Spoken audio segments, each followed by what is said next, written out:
عالمی ہفتہ آگاہی برائے حفاظتی ٹیکہ جات آزاد کشمیر میں بھی زور و شور سے منایا جا رہا ہے۔ اس حوالے سے آزاد کشمیر کے محکمہ صحت کے شعبہ EPI کے زیر اہتمام دارالحکومت مظفر آباد میں آگاہی سیمینار منعقد کیا گیا۔ سیمینار کے مہمان خصوصی آزاد کشمیر کے وزیر صحت انصر عبدالی، جبکہ ڈائریکٹر جنرل صحت عامہ فاروق احمد نور، DG ہیلتھ سروسز فاروق اوان، ورلڈ ہیلتھ آرگنائزیشن اور سول سوسائٹی کے نمائندگان نے بھی سیمینار سے خطاب کیا۔ تقریب کی میزبانی PPM EPI doctor Abdul Sattar Khan نے کی۔ شرکائے سیمینار نے حفاظتی ٹیکہ جات کے بارے میں آگاہی مہم کا حصہ بننے کے عزم کا اعادہ بھی کیا۔ بنیادی طور پہ یہ جو ہفتہ منایا گیا ایمونائزیشن سے ریلیٹڈ، اس کا مقصد یہ ہوتا ہے کہ وہ والے بچے جو کہ ہمارے پاس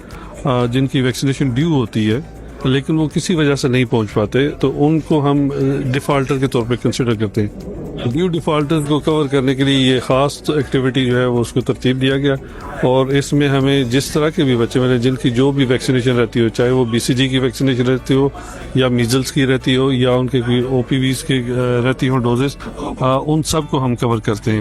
اور اس کی وجہ سے الحمدللہ آپ کو پتہ ہے کہ جیسے پہلے بھی ذکر ہو چکا کہ آزاد کشمیر جو ہے پاکستان بھر میں ایمونائزیشن کے حوالے سے